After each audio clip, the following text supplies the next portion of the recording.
I'm Peter Block at TCT 2013, and way over there on the left wing is Spencer King. Needs no introduction. To my immediate left, both left wingers I guess, is Roxana Moran.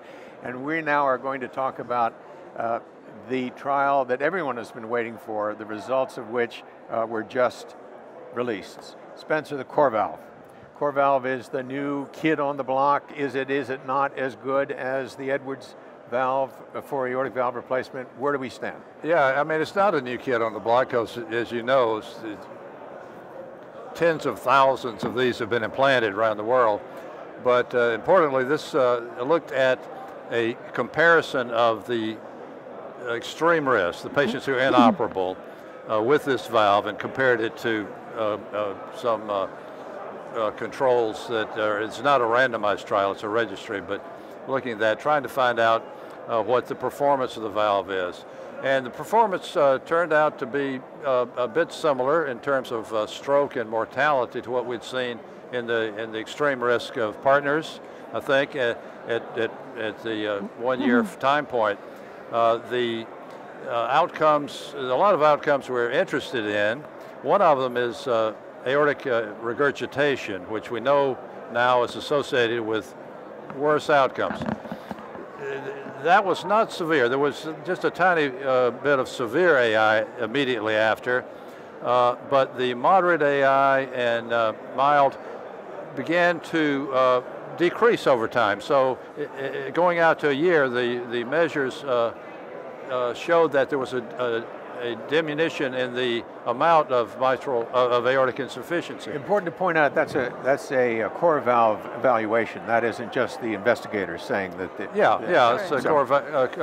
a Corevalve measure. Sorry. And the other thing that we're interested in with this self-expanding valve, of course, is it leans on the septum, and as you know, heart block is one of the features. We don't know so far from the report about the heart block. I don't know it.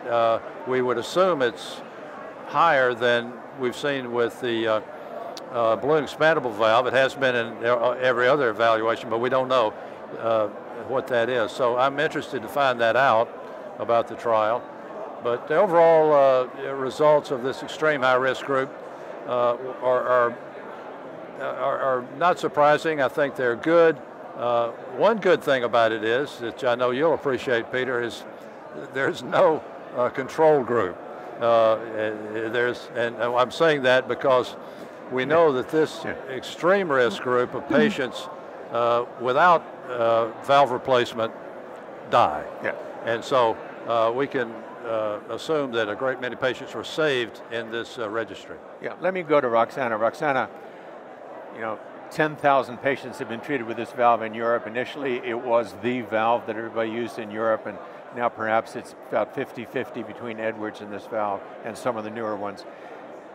The United States has been lagging in their ability to understand what it can do compared to Edwards. So where do you put this now in global perspective? What do you think this is going to do for the Corevalve? First of all, I'm thrilled to see a second valve come and show very similar results in terms of the hard endpoints of death and stroke. The overall rate was 25%, very similar to what we observed in partner high risk, extreme high risk. The stroke rates were comparable. If you just looked at the strokes, the mortality was comparable.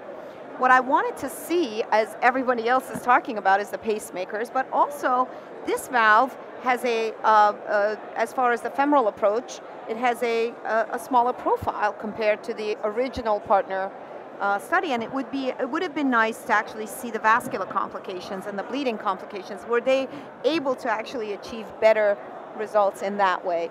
It's good to have the two valves be made available to our patients in the United States because, as we all know, there's certain patients who could use one valve versus the other. So I'm very, very thrilled to see that we're making a step forward.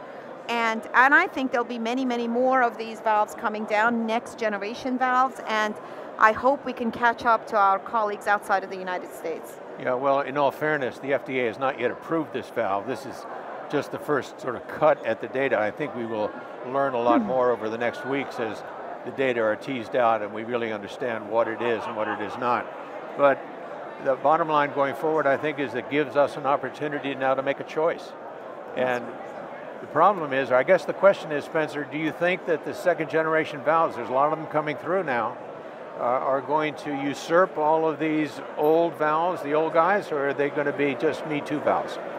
You know, as we see papers coming through with various improvements, some of the things that are being addressed are very important.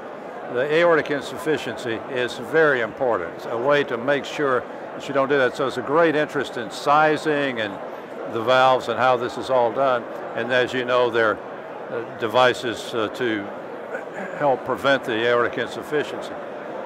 The durability of the valve is the other huge question. And right now, I would say for both Corevalve and Edwards valve, it's incredibly surprising to me that these things are holding up remarkably well.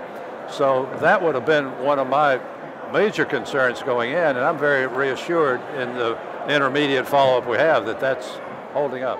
Yeah, well, I mean, the first transcatheter valve was put in 2003, and I guess the longest living patient is now almost 8 or 9 years out, and there is no deterioration of valve function. So what the engineers told us at the front end, this will never work.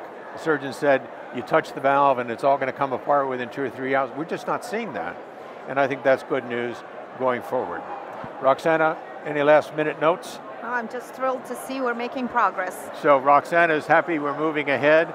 And with that, I want to thank Spencer and also Roxana for joining me at this coverage of TTT 2013.